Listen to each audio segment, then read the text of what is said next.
નમો હરિયંતાણમ નમો સિદ્ધાણમ નમો આયર્યાણમ નમો વજ્જાયાણમ નમો લોહે સૌવસાવણમ એસો પંચનમુકારો સૌવ પાવપણાસણો મંગલાણં ચ સવ્વેશી બ્રહ્મં હવૈ મંગલમ મંગલમ ભગવાન વીરો મંગલમ ગૌતમ પ્રભુ મંગલમ સ્થૂલભદ્રાદ્યા જૈન ધર્મોસ્તુ મંગલમ. પ્રવચનની શરૂઆત કરું એની પહેલાં ઉદ્ધાન તપ માટેની પ્રેરણા સમજાવી રહું. આ ચાતુર્માસ તો અમારું નવસારીમાં છે. એના પછીનું ચાતુર્માસ સિદ્ધગીરીની છત્રછાયામાં શત્રુંજય તીર્થાધિરાજની ગોદમાં ચેન્નાઈ ભવનની અંદરમાં નક્કી થયું છે. ચોમાસું, ઉદ્ધાન, 99 આ બધું જ ત્યાં આયોજન નક્કી થયું છે. એમાં ચોમાસા માટે તો લગભગ બધાના ભાવ થઈ જાય, પણ ઉદ્ધાન સિદ્ધગિરિરાજની છત્રછાયામાં કરવા માટે મળે એ બહુ પુણ્ય અને નસીબની વાત કહેવાય. અમે પણ આ સુધીની અંદરમાં અનેક ઉદ્ધાનો કરાવ્યા, પણ પારીટનાની અંદરમાં ઉદ્ધાન પહેલી વખત આ થશે, જેમાં અમારી મુખ્ય નિશ્રા હોય તો શાશ્વતો નવકાર મહામંત્ર અને શાશ્વત ગિરિરાજ. શાશ્વત ગિરિરાજમાં શાશ્વત નવકાર મહામંત્રની દીક્ષા પ્રાપ્ત થવી, આવશ્યક સૂત્રોનો અધિકાર પ્રાપ્ત થવો. વિચારી લો, અનંત જીવો જેના કણ કણમાંથી મોક્ષમાં ગયા છે એવા તારક તીર્થાધિરાજ શત્રુંજય મહાતીર્થની અંદરમાં ઉદ્ધાન કરવા માટે મળવા માતૃશ્રી કન્યાબેન થાનમલજી દેસુરીવાળા પરિવાર, માંડલ પરિવાર દેસુરીવાળા, મુંબઈ નિવાસી એ વ્યક્તિ, એ પરિવાર આખો એકલા હાથે ઉદ્ધાન કરાવવાના છે. ચેન્નાઈ ભવનમાં ઉદ્ધાન છે. જેને પણ ઉદ્ધાન તપ કરવા છે લિંક મોકલી છે, વળી પાછી એક વખત લિંક મોકલીશું. તમે આવો, તમારા સગા સંબંધી આવે, દેશ વિદેશમાંથી બધાને આમંત્રણ આપો. અને પ્રવચનની ધારા એટલી અદ્ભુત ચાલશે. આ ઓનલાઈન પ્રવચનો નહીં, ત્યાં તો ડાયરેક્ટ સામે પ્રવચનો સાંભળવા માટે મળશે. અને એક વિષય આધારિત પ્રવચનો, કલાકોના કલાકો પ્રવચનો ચાલે. આરાધના સુવિશુદ્ધ થાય, તદ્દન ક્રિયાચુસ્ત આરાધના, ઊભા આરાધના કરવાની. અને ક્યાં દિવસો પસાર થશે ખબર નહીં પડે. 47 ડેઝના ઉદ્ધાન, એમાં પહેલું ઉદ્ધાન કરવું છે એને પહેલો ચાન્સ. બીજા ત્રીજા વાળાને ચાન્સ આપીશું, પણ પહેલો પ્રેફરન્સ, પહેલી પ્રાયોરિટી, પહેલી મુખ્યતા પહેલા ઉદ્ધાન તપવાળાની રહેશે. તો વારંવાર આમંત્રણ હજી પણ આપીશ. આજે પણ એકવાર આમંત્રણ આપું છું કે એક વખત મન થાય તો આ ઉદ્ધાનની અંદરમાં સપરિવાર, અથવા તો તમે નથી આવી શકતા તો તમારા પરિવારમાંથી કોઈ પણ એક વ્યક્તિને ઉદ્ધાન તપમાં મોકલવા છે એવું નક્કી કરજો. અથવા તો તમારા દ્વારા એક વ્યક્તિ ઉદ્ધાનમાં આવવો જોઈએ. તમે કહો ગુરુદેવ અમારા આખા પરિવારને ઉદ્ધાન થઈ ગયા છે, તો તમારા પરિવારમાંથી કોઈ પણ એક જણ અથવા તો તમારા દ્વારા કોઈ પણ એક જણ ઉદ્ધાન તપની અંદરમાં આવવો જોઈએ. હવે લાખો લોકો આ પ્રવચન સાંભળે છે, એમાંથી સેંકડો લોકો પણ નક્કી કરે ને કે આપણે એક વ્યક્તિને ગુરુદેવની નિશ્રાની અંદરમાં ઉદ્ધાન તપ કરવા માટે જવા તૈયાર કરવાનો. પહેલા ઉદ્ધાનવાળાને તોય બેઠા બેઠા 500-700ની સંખ્યા થઈ જાય. પછી ન મારે બેનરો લગાડવા પડે, ન મારે પોસ્ટરો ચોંટાડવા પડે, ન મારે ગામે ગામ ફરવું પડે જાહેરાતો કરવા માટે. એટલે એક આહ્વાન આપું છું, એક ચેલેન્જ આપું છું, એક ટાસ્ક આપું છું કે તમારે એક વ્યક્તિને ઉદ્ધાન તપ માટે મોકલવાના. યા તમે ખુદ આવો, અથવા તો તમારે ઉદ્ધાન થઈ ગયા હોય, અથવા તમને ઉદ્ધાન તપ કરવાની અનુકૂળતા ન હોય તો તમારા દ્વારા એક વ્યક્તિ ઉદ્ધાન તપ કરવા માટે આવવો જોઈએ. હવે આપણા પ્રવચનની વાત શરૂ કરું છું. અંતિમ આરાધનાનો અમૃત કુંભ સમાન સંવેગ રંગશાલા ગ્રંથ આજથી લગભગ 1000 વર્ષ પૂર્વે બનેલો, 4 મહાદ્વાર, 43 પેટાદ્વાર અને 10,000થી પણ વધુ ગાથાની અંદરમાં વહેંચાયેલો આ સંવેગ રંગશાલા નામનો ગ્રંથ. સંવેગનો રંગ આપણા માટે એટલો બધો જરૂરી છે, એટલા માટે આ મહાત્મા સતત ને સતત એ જ પ્રયત્નમાં છે કે આપણી ઉપર એક વખત સંવેગનો રંગ ચડી જાય, સંસારનો રંગ ઢંકાઈ જશે. સંસારના કડવા અનુભવો જીવનમાં જે થયા છે એ બધાથી છુટકારો મેળવવા માટે આ સંવેગનો રંગ છે. અને એ પ્રાપ્ત કરવા માટે એની જેટલી પ્રોસેસ છે, જેટલા દ્વારો, એમાં જે બધી વાતો બતાવી છે એમાં અત્યારે આપણે પસાર થઈએ છીએ પહેલા દ્વારનું ત્રીજું પેટા દ્વાર શિક્ષા દ્વાર. એમાં 3 પ્રકારની શિક્ષા બતાવી: ગ્રહણ શિક્ષા, આસેવન શિક્ષા અને તદુભય શિક્ષા. એમાં ગ્રહણ શિક્ષા એટલે જ્ઞાન સ્વરૂપ છે અને આસેવન શિક્ષા એ ક્રિયા સ્વરૂપ છે. હવે દર વખતે એક ટકરામણ ઊભી થાય છે, જ્ઞાનને વધારે મહત્વ આપવાનું કે ક્રિયાને વધારે મહત્વ આપવાનું. ક્રિયાવાદી કહેશે, ક્રિયા નહીં વાળા કહેશે ક્રિયા વધારે મહત્વની છે, જ્ઞાન નહીં વાળા કહેશે કે જ્ઞાન મહત્વનું છે. અને અહીંયા બંને પક્ષોની દલીલ આપણે સાંભળી, બંનેનું મહત્વ જાણ્યું.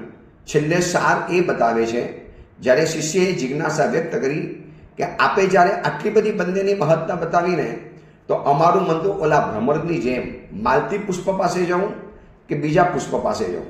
બસ એવી રીતે અમારું મન પણ દ્વિધામાં થઈ ગયું છે, ડ્યુઅલ માઇન્ડ થઈ ગયું. અમે પણ મનની અંદરમાં દ્વિધામાં આવી ગયા.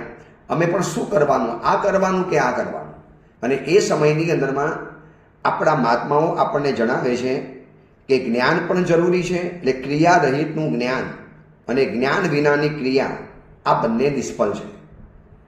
જ્ઞાન રહિત ક્રિયા અને ક્રિયા રહિત જ્ઞાન આ બંને પરસ્પર એકબીજાથી ખતમ થઈ જવાના, બંને કોઈ કામ નહીં લાગે.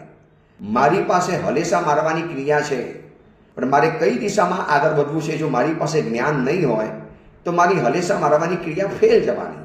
અથવા તો મારી પાસે આગળ વધવાનું જ્ઞાન છે કે આ દિશામાં જઈશ તો આ ગામ આવશે, પણ એક દિશા તરફ જવા માટે હું ક્રિયા નથી કરતો. ચાલવા રૂપ ક્રિયા, દોડવા રૂપ ક્રિયા, પગ ઉપાડવા રૂપ ક્રિયા, શરીરને હલનચલન કરવા રૂપ ક્રિયા હું નથી કરતો, તો મને એ જ્ઞાનનો મને કોઈ ફાયદો નથી થવાનો.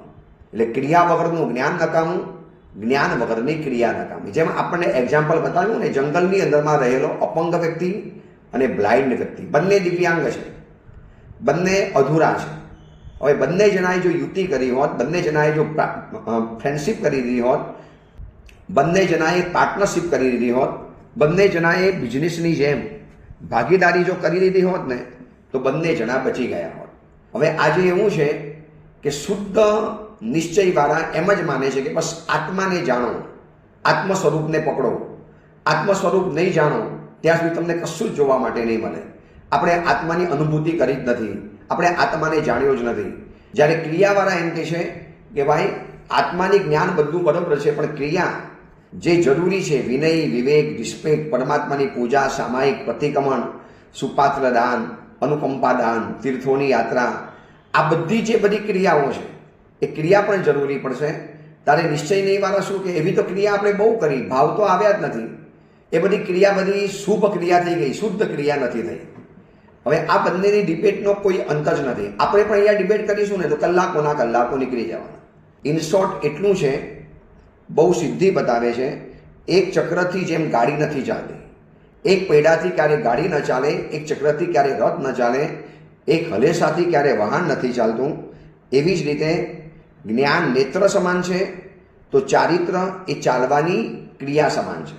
આંધળી વ્યક્તિને પગ નહોતા અને જેને પગ હતા એને આંખ નથી. બંને જણા ભેગા થઈ ગયા હોત તો કામ પતી ગયું હોત. તો જ્ઞાનના નેત્રનો ઉપયોગ જો ચારિત્ર નામની ક્રિયા કરે અને ક્રિયાની ના પગનો ઉપયોગ જો જ્ઞાનરૂપી નેત્ર કરીને, તો બધું જ સરસ મજાનું પાર નીકળી જાય. એટલે આપણે આ ઓડિયો પ્રવચન સાંભળનારાને એટલું કહેવાનું, ક્રિયા છોડ્યા વગર જ્ઞાનનો અભ્યાસ કરવાનો છે અને જ્ઞાનનો અભ્યાસ કરતાં કરતાં કરતાં કરતાં જ ક્રિયાની અંદરમાં આગળ વધીશું. આજે મને પ્રતિક્રમણ નામની ક્રિયા હું કરું છું, મને એનો ભાવ ક્યારે આવે? જ્ઞાન ભણ્યો તો. હવે જ્ઞાન ભણ્યા પછી જો ક્રિયા જ નહીં કરું તો પછી જ્ઞાન ભણવાનો મારો મતલબ શું? એટલે બંને સાથે આવ્યું, બંને પેરેલલ ચાલે છે. તો ભોજન બનાવવાનું જ્ઞાન હોય પણ ભોજન હું બનાવું જ નહીં તો ઘરમાં રસોઈ નહીં બને. અને રસોઈ બનાવવાની હોશ છે, મને ક્રિયા બધી કરવી છે, પણ શેમાં કેટલો મસાલો નાખવો, શું નાખવો, જો આ ખબર નહીં હોય તો પણ રસોઈમાં મજા નહીં આવે. હવે આની અંદરમાં દ્રષ્ટાંત બતાવે છે, મથુરાના એક મંગુ નામના આચાર્ય હતા. જ્ઞાની જબરજસ્ત હતા, પણ ક્રિયાની અંદરમાં થોડા ઓછા વધતા થયા. તો જ્ઞાન અને ક્રિયાનું અદ્ભુત બેલેન્સ જાળવી બતાવવાનું છે. શાસ્ત્રો ભણ્યા પછી એકલો જ્ઞાન ઉપર જોક નથી આપવાનો કે એકલી ક્રિયા ઉપર વધારે ભાર નથી આપવાનો, બંનેનું બેલેન્સ રખાવીને આગળ વધવાનું છે. રેલવેના ડબ્બા જેમ બંને પાટા ઉપર રહીને આગળ વધે છે એમ આપણી પણ આ સમ્યક દર્શન જ્ઞાન ચારિત્રની ક્રિયા જે મોક્ષ માર્ગ છે ને એ જ્ઞાન અને ક્રિયા દ્વારા બનેલો છે. તો મથુરાના એક મંગુ નામના આચાર્યની કથા બતાવે છે કે મથુરા નગરીની અંદરમાં યુગ પ્રધાન સમાન શ્રુતના ભંડાર, રોજ શિષ્યોને નવા નવા સૂત્ર અર્થ ભણાવવાની અંદરમાં અતિ નિપુણ, સતત પ્રવૃત્તિવાળા અને ભવ્ય જીવોને ધર્મ ઉપદેશ આપવાનીમાં પરિસંપન્ન દરકાર નતા કરતા લોક પ્રસિદ્ધ એવા આર્ય મંગુ નામના આચાર્ય હતા, જેમનું પ્રવચન અફલાતું, શિષ્યોને ભણાવવાનું જબરજસ્ત, જ્ઞાનના ભંડાર, નક્ષિસ જ્ઞાન મૂર્તિ હતા. પરંતુ યથોક્ત ક્રિયાઓ નતા કરતા, થોડા સુખશીલ બની ગયા હતા, શાવકોના રાગી બની ગયા હતા અને 3 ગારવ, વૃદ્ધિ ગારવ, રસ ગારવ અને સાતા ગારવ આની અંદરમાં થોડાક લપટાઈ ગયા હતા જ્ઞાની, ક્રિયા ચુસ્ત નતા. એટલે ભક્તો દ્વારા જે પણ ગોચી પાણી મળે, જે વસ્ત્ર વગેરે મળે અને એના કારણે એમને વિહાર, જે અપ્રતિબદ્ધ જે વિહાર હોય ને કે મને આ જગ્યાએ ગોચી વધારે સારી મળે છે માટે હું અહીંયા વધારે રોકાઈ જાઉં, આવો કોઈ પણ જાતનો પ્રતિબદ્ધ નહીં, અપ્રતિબદ્ધ વિહાર એટલે બંધાવાનું નહીં, કોઈ પણ જાતના કમ્ફર્ટની અંદરમાં નહીં આવવાનું. પ્રતિબદ્ધ એટલે કમ્ફર્ટ ઝોન, મને આ જગ્યાએથી બીજે નહીં ભાવે, અહીંયા શાવકો અનુકૂળ છે, ઉપાસય સારો છે, લોકો પણ સારા છે, લોકોના ઘર પણ સારા છે, લોકોના ઘર સમૃદ્ધ છે, ગોચી પાણી સારા મળી જાય છે, હવે મારે આ એરિયામાંથી બીજે બહાર વિહાર નથી કરવો. બસ આવી રીતે એ બંધાઈ ગયા, ચીરકાળ સુધી એક જ જગ્યાની અંદરમાં રહ્યા. એના કારણે સાધુતામાં પણ શિથિલતા આવી, પોતાના પ્રમાદ વગેરે દોષોનું સેવન શરૂ થઈ ગયું અને આટલું બધું દોષોનું સેવન કર્યું. 500 શિષ્યોના ગુરુ અને શિષ્યોને ભણાવે, પ્રવચન વગેરે આપે, ગૌતમ જેવી પ્રતિભા, અદ્ભુત જ્ઞાન, એટલે ભક્તો જબરજસ્ત થયા, ખૂબ લોકો જોડાયા, ખૂબ લોકોને ધર્મ માર્ગે વાર્યા, પણ પોતે સુખશીલતાની અંદરમાં સબળી ગયા, એની અંદરમાં લપસી ગયા. એટલે ચીરકાળ સુધી ત્યાં રહ્યા. ભક્તોના ગોચી પાણી, ભક્તોના ઘરે જવાનું, ભક્તોના ઘરેથી વસ્તુ જે મળે એ વાપરવાની. હવે શાવકો તો ઉત્તમમાં ઉત્તમ વસ્તુ જ વરાવે મહાત્માને, એમાં આવા મોટા યુગ પ્રધાન સમાન આચાર્ય, યુગ પ્રધાન સમાન પણ નહીં, યુગ પ્રધાન આચાર્ય અને 500 શિષ્યોના ગુરુ, અકાટ્ય પ્રવચન, અદ્ભુત ભણાવવાનું, શિષ્યો પણ ખુશ, ભક્તો પણ ખુશ અને એટલું મોટું નામ થઈ ગયું હતું. પણ અંદરની અંદરમાં ક્રિયા ચુસ્ત નતા રહ્યા. જો જ્ઞાન હતું મતલબ ગ્રહણ શિક્ષા હતી, પણ આ સેવન શિક્ષા નથી. હવે કોઈ કે જ્ઞાન તો હતું ને સાહેબ, જ્ઞાનથી તો કામ થઈ જવું જોઈએ ને, એવું નથી થતું. એકલું જ્ઞાન હોય ને, હું તમને એમ પૂછું, મને મીઠાઈના 108 નામ આવડે છે, હવે હું 108 નામ બોલી જાઉં તો મારું પેટ ભરાશે? મને ડૉક્ટરની દવાના 1008 નામ આવડતા હોય અને 1008 નામ પોપટની જેમ બોલી જાઉં, મારો રોગ મટી જવાનો? મને ડૉક્ટરોના 100 નામ આવડતા હોય અને ધડાધડ ડૉક્ટરોના 100 નામ બોલી જાઉં, મારો રોગ મટી જવાનો? હું 100 વાહનોના નામ બોલી જઈશ, ગાડી, truck, train, plane, cycle, scooter, Activa, આવા બધા હું 100 પ્રકારના વાહનોના નામ બોલી જાઉં એટલે મારી મુસાફરી થઈ જવાની? મુસાફરી કરવી છે, ગાડીમાં બેસવાની ક્રિયા કરવી પડે. તમારે ભોજન કરવું છે, મીઠાઈ ખાવી છે તો મીઠાઈ બનાવવાની પ્રક્રિયા તમારે કરવી પડશે. હું 100 વસ્તુના નામ બોલી જઈશ એટલે કે મારી શરીરની લાજ નથી ઢંકાવવાની, મારે એના માટે વસ્ત્ર પહેરવા જ પડે, એ ક્રિયા મારે કરવી જ પડે. એટલે જ્ઞાન અને ક્રિયા એ ઉભય સાપેક્ષ છે, બંને સાથે હોય, બંનેને સાથે રાખવા જ પડે અને બંને દ્વારા જ કામ થઈ શકે. હવે આ મથુરાના મંગુ નામના જે આચાર્ય હતા શિથિલ થઈ ગયા, ક્રિયાઓથી થોડાક ઢીલા પડી ગયા. જ્ઞાન હતું, પ્રરૂપણા સારી કરે, પ્રવચન સારા આપે, લોકોને પ્રતિબોધ સારો કરે, શિષ્યો વગેરેને ભણાવે, પણ પોતે સંયમ જીવનની અંદરમાં શિથિલ બન્યા. વર્ષો સુધી એક જ જગ્યાની અંદરમાં રહ્યા એટલે ઘણા પ્રકાર દોષો જીવનની અંદરમાં આવી ગયા. હવે આના પ્રભાવે આયુષ્ય પૂરું થયું એટલે અત્યંત ચંડાલ તુલ્ય એવા કિલ્બિશિક દેવ બન્યા. કિલ્બિશિક દેવ એટલે દેવલોકની અંદરમાં રહેલા મજૂર દેવતા, સર્વન્ટ દેવ. આપણે જીવિચારના પ્રવચનની અંદરમાં કિલ્બિશિક દેવતાનો એક વિભાગ આવ્યો ત્યારે સમજાવ્યું હતું કે કોણ બને કિલ્બિશિક દેવ. જેમ અહીંયા નથી હોતા ઝાડુ પોછા કરનારા માણસો, લેટ્રિન બાથરૂમની સફાઈ કર્મચારી, સફાઈ કરનારા માણસો, બસ એવા દેવલોકમાં પણ આવા કિલ્બિશિક દેવતાઓ હોય કે જે લોકોએ દેવલોકની સફાઈ કરવાની, ઝાડુ પોછા કરવાના, હોય નહીં કચરો, પણ એક વ્યવસ્થા ખાતર. તો આવા કિલ્બિશિક દેવ બન્યા અને એ જ નગરીની જે ખાર એટલે ગટરની બાજુની અંદરમાં એક યક્ષનું મંદિર હતું. એ મંદિરની અંદરમાં કિલ્બિશિક યક્ષ તરીકે ઉત્પન્ન થયા. જેવા ઉત્પન્ન થયા ને એટલે મિથ્યાત્વ આવી ગયું. ક્યાં સંકિત, ક્યાં સમ્યક જ્ઞાન, ક્યાં 500 શિષ્યોના ગુરુ, ક્યાં પ્રકાંડ પંડિત્વ, ક્યાં અદ્ભુત પુણ્ય પ્રતિભા, એવી અદ્ભુત પ્રવચન શૈલી, આ બધું જ ગયું. હવે તો વિભંગ જ્ઞાન આવી ગયું અને વિભંગ જ્ઞાનનો ઉપયોગ દરેક દેવતા મૂકે એ પ્રમાણે કે હું મરીને અહીંયા કેવી રીતે આવ્યો, મારો અહીંયા જન્મ કેવી રીતે થયો. અને જ્યાં વિચાર્યું ને ચોંકી ગયા. અરે આ નગરની અંદરમાં હું મથુરાનો મંગુ આચાર્ય, હું મંગુ નામનો આચાર્ય, મારા 500 શિષ્યો, આખા નગરની અંદરમાં ઘરમાં મારી તસવીર, લોકોના હૃદયમાં મારું સ્થાન, અને હું આ મથુરાની ગટરના મંદિરના યક્ષ તરીકે ઉત્પન્ન થયો. આટલી હલકીઓની મિથ્યાત્વ આવી ગયું, સંકિત મારા હાથમાંથી ચાલી ગયું. અરે મેં કેવા મનોદમત બનીને અતિશયોથી ભરેલા એવા જીન શાસનરૂપી નિધાનને પામી અને ક્રિયાઓથી પરાંગમુખ બની અને મારું મનુષ્ય જન્મ નિષ્ફળ બનાવી દીધું. કેવો હું થઈ ગયો, હે પાપી જીવ. હવે પોતાની જાતે પસ્તાવો કરે છે. તું શાસ્ત્રાર્થને જાણતો તો છતાં પણ વૃદ્ધિ રસ જાતા ગૌરવનું વિરસપણું કેમ ન જાણી શક્યા. હવે ચંડાલ કુળમાં આવ્યો, કિલ્બિશિક દેવ બન્યો, મિથ્યાત્વનો અવતાર, વૃત્તિ પ્રધાન ધર્મ એના માટે અયોગ્ય બની ગયો, શાસ્ત્ર ભણવા માટે પણ અયોગ્ય બની ગયો. મારા શાસ્ત્રને ધિક્કાર થાઉં, મારી બુદ્ધિની સૂક્ષ્મતાને ધિક્કાર થાઉં, અથવા તો પરોપદેશ પાંડિત્યપણાને પણ ધિક્કાર થાઉં. વેશ્યાના શણગારની જેમ માત્ર બીજાના ચિત્તને પસંદ કરવા માટે બસ બધું મેં કર્યું, પણ મારા માટે હું કશું ન કરી શક્યો. મારું જ્ઞાન લોકોને બતાવી લોકોને જનમનોરંજન કર્યું, લોકોના દિલને ખુશ કર્યા, પણ મેં મારું સંયમ જીવન શિથિલ બનાવી દીધું. મેં મારા જીવનના સંયમ જીવનના ડાઘ લગાડી દીધા. એટલો બધો પસ્તાવો કરે છે, એટલો પસ્તાવો કરે છે. હવે એમને થયું કે મારા શિષ્યોને સાચી હકીકત જણાવવી પડશે, જેથી શિષ્યો પણ આવા શિથિલ ન બને અને શિષ્યો અહીંયાથી વિહાર કરી જાય.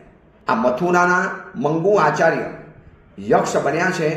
હવે પછતાવાના ચડે છે કે ગ્રહણ શિક્ષાની સાથે આ સેવન શિક્ષા કરી હોત તો શું વાંધો હતો. એટલું જ્ઞાનને મહત્વ આપ્યું. બસ જ્ઞાન દ્વારા હું કલ્યાણ પામી જઈશ આવું મેં કીધું. આ તો મારો અહંકાર વધ્યો, મારી સુશીલતા વધી, મારું પતન વધ્યું. મારું આ ભક્તોના કારણે મારું આ પતન થયું છે. હવે શિષ્યોને આવું ન થાય ને, એટલે શિષ્યો જ્યારે વિહાર કરતા હતા ને, છલ્લે જતા આવતા હોય, ગોચી પાણી જતા આવતા હોય, એટલે એ આચાર્ય તરીકે જે હવે જક્ષ બન્યા છે, મિથ્યાત્વી જક્ષ, મંદિરના યક્ષ, ગટરની બાજુમાં યક્ષ, આખા ગામની ગંદકી જ્યાંથી પસાર થાય એમને પોતાની લાંબી જીભ રોડ ઉપર કરીને મૂકી દીધી. શિષ્યો જ્યારે ઠલ્લે જતા આવતા હતા ને, ત્યારે એમને આવી લાંબી જીભ જોઈ લોકોએ વિચાર્યું કે આ કોઈ દેવ, યક્ષ, રાક્ષસ કે કિન્નર એનું આ પરાક્રમ લાગે છે. એટલે મુનિઓ જઈ ન શકે ત્યાં ઊભા રહી ગયા. એટલી લાંબી જીભ અને એટલી ઊંચી દિવાલ જેવી જીભ બનાવી અને કહે છે કે મુનિઓ મારી વાત ધ્યાનથી સાંભળજો. આ જે જીભ કાઢીને બેઠો છે ને એ તમારો ગુરુ છે. હું મથુરાનો મંગુ આચાર્ય, હું તમારો ગુરુ. તમે મારી ભક્તિ કરતા હતા, મને પ્રાણથી પણ અધિક ચાહતા હતા. ગુરુને આપ છો, આપ યક્ષ બન્યા, મિથ્યાત્વમાં ગયા, આ ગટરની બાજુના મંદિરના યક્ષ, અને આપ આ જીભ લાંબી કરીને બેઠા છો. ભાઈ એટલા માટે બેઠો છું કે તમને ચેતવું છું, આ જીભના પનારે પડી અને મેં આ બધું કર્યું ને, મને આ જીભના કારણે બધી મને આ યોની મળી ને, આના કરતાં મેં ક્રિયામાં ચુસ્ત રહ્યો હોત, મજબૂત રહ્યો હોત તો મને કશું જ નહીં થવાનું હતું. પરંતુ તમારી ભક્તિને પણ મેં માયા અને પ્રપંચ દ્વારા મેં લીધી, ક્રિયાઓમાં શિથિલ બન્યો, ક્રિયાઓ ન કરી. તો જો મારા જેવા રસનેન્દ્રિયથી હારેલા જીવોની આવી ગતિ થાય છે, માટે હું તમને હાથ જોડીને કહું છું કે આવી ખરાબ યોનિને જાણી અને હે મહાસાત્વિક સાધુઓ હવે જાગજો, મજબૂત રહેજો, ક્રિયા ધર્મની અંદરમાં મજબૂત રહેજો, ચરણ અને કરણ ગુણમાં ઉપયોગ રહેજો. ગ્રહણ શિક્ષાની સાથે આ સેવન શિક્ષા પણ એટલી જ પારજો. તમે એમ નહીં માનતા કે મને મારું જ્ઞાન બચાવશે, મને મારું જ્ઞાન બચાવી શક્યું. જો આજે તમારો ગુરુ, મને કહેતા પણ શરમ આવે છે, તમને સાંભળતા પણ શરમ આવે છે કે આપણા ગુરુ, આવા મહાન ગુરુ, યુગ પ્રધાન આચાર્ય અને મથુરાની મથુરા નગરીની ગટરની બાજુમાં રહેલા યક્ષ મંદિરના દેવ બની ગયા. ગુરુદેવ, અમે તો વિચારતા હતા કે આપ તો કોઈ સર્વાત સિદ્ધ વિમાનમાં ગયા હશો, આપ તો કોઈ ઉચ્ચ દેવલોકની અંદરમાં બિરાજતા હશો, સંકિત પામ્યા હશો અને ભગવાનની દેશના સાંભળીને ઓર વધારે સંકિતને નિર્મળ કરતા હશો. અને હું તો મિથ્યાત્વી બન્યો છું. શિષ્યો, તમને ચેતવું છું કે આપ મારા શિષ્યો છો, સંયમમાં ઉદ્યત રહેજો. આ સેવન શિક્ષા વિનાની પૂર્ણપણ ગ્રહણ શિક્ષા કોઈ જ કામ નહીં લાગે. એ સદગતિ તમને આપવા માટે સમર્થ નહીં બને. માટે તમને કહું છું કે ગ્રહણ શિક્ષાની સાથે સાથે આ સેવન શિક્ષાને પણ ધ્યાનમાં રાખજો. આ મથુરાના મંગુનું આચાર્યનું દ્રષ્ટાંત આપણી આંખ ખોલે એમ છે. જે વ્યક્તિ એમ કહેતા હોય મને તો જ્ઞાન જ ગમે, હું તો શુદ્ધ નહીમાં માનું, હું તો નિશ્ચય નહીમાં માનું છું, મને તો જ્ઞાન સ્વરૂપી આત્મા બસ એનું હું ચિંતન કરું છું, હું મારા આત્માના સ્વરૂપનું વિચારણા કરું છું, ધ્યાન દશાની અંદરમાં જઈ સ્થિત પ્રજ્ઞ અવસ્થાને પામી અને આત્માનુભૂતિને કરવાની કોશિશ કરું છું, બસ આત્માનુભૂતિ મારે પ્રાપ્ત કરવી છે. એ બધું જ કરજો, ના નથી, પણ ક્રિયા સાથે ક્યારે ખિલવાડ નહીં કરતા. જે પરમાત્માએ રસ્તો બતાવ્યો છે ક્રિયાકલાપનો, જે બધી ક્રિયાઓ કરવાની છે, આ બધી જ ક્રિયા સાંગોપાંગ થવી જોઈએ. પતિકમન ઊભા ઊભા, એ પણ હાથ જોડીને, એ પણ શુદ્ધ વિધિપૂર્વક, એ પણ એ સમયે જ એના સમયે જ થવું જોઈએ. નહીં કે આગળ પાછળ. પતિક્રમણ રાતના 12 વાગ્યા સુધી પણ થઈ શકે, એટલે 11:30 શરૂ કરવાનું અને 12 વાગે પૂરું કરવાનું, એ પણ ન ચાલે. અને સવારનું પ્રતિક્રમણ 1 વાગ્યા પછી ગમે ત્યારે થાય છે, એટલે રાતના 12 વાગે પ્રતિક્રમણ કરવાનું, પછી 1 કલાક જાગવાનું, વાંચવાનું અને પછી સવારનું પ્રતિક્રમણ કરીને વળી ફરી સૂઈ જવાનું, સીધું 7-8 વાગે ઉઠવાનું. આ પણ ક્રિયા કરી છે ને, પણ જ્ઞાન ભણ્યા છો પણ ક્રિયા જીવનની અંદરમાં નથી આવી. અને ખબર છે જ્ઞાનમાં આટલો રસ કેમ પડે છે? જ્ઞાન ભણે એટલે બોલબાલા વધે, જ્ઞાન ભણે એટલે વિદ્વત્તાની છાપ પ્રસરે, જ્ઞાન ભણે એટલે લોકો વાહ કરે, પ્રશંસા કરે, કેવા ભણેલા છે, કેટલું બધું ભણી ગયા છે, કેટલી બધી વ્યાકરણ, નવ્યનાય, પ્રાચીનનાય, પાકૃત, વિશારદ, બધી જ પ્રકારની માહિતી આ મહાત્મા પાસે છે, આ સાવકભાઈ પાસે છે, કેવા વિદ્વાન છે. યાદ રાખજો, ક્રિયાની અંદરમાં એટલું ગૌરવ નથી મળતું જેટલું ગૌરવ જ્ઞાનના ક્ષેત્રમાં મળે છે. હવે આટલું બધું ગૌરવ મળે એટલે પછી જ્ઞાન દ્વારા અહંકાર પોસાતો હોય એટલે સહેજે જ્ઞાન તરફનું આકર્ષણ વધતું જાય. પણ ક્રિયા પણ એટલી જ જરૂરી છે, જે આપણને મથુરાના મંગોનું દ્રષ્ટાંત બતાવ્યું.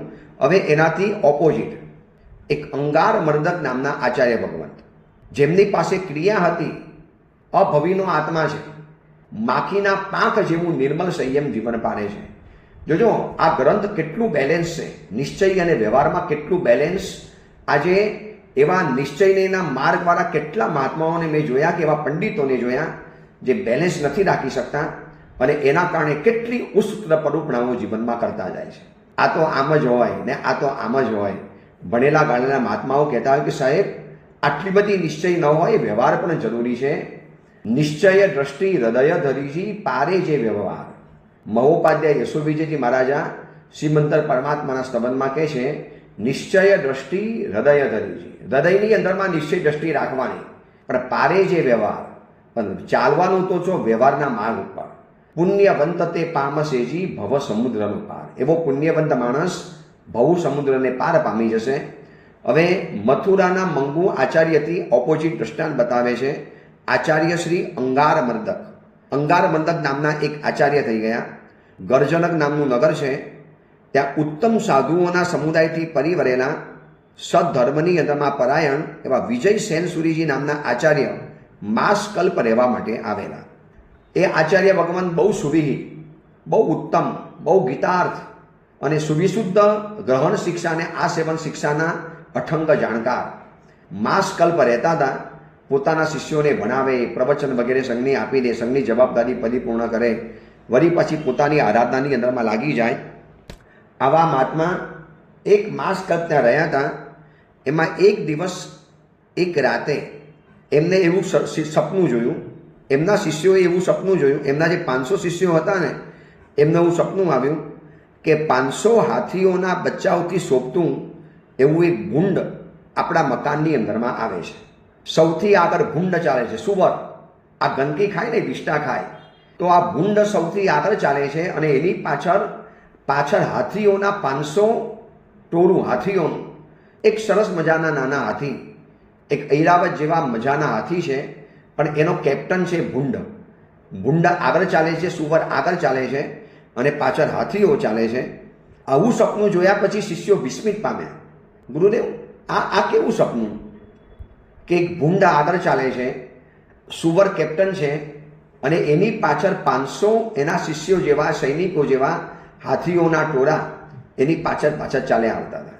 ત્યારે એમના શિષ્યોને એટલે કે વિજય સેનસુરીએ કંઈક હસીને સ્વપ્નનો અર્થ એવો કીધો કે આજે ઉત્તમ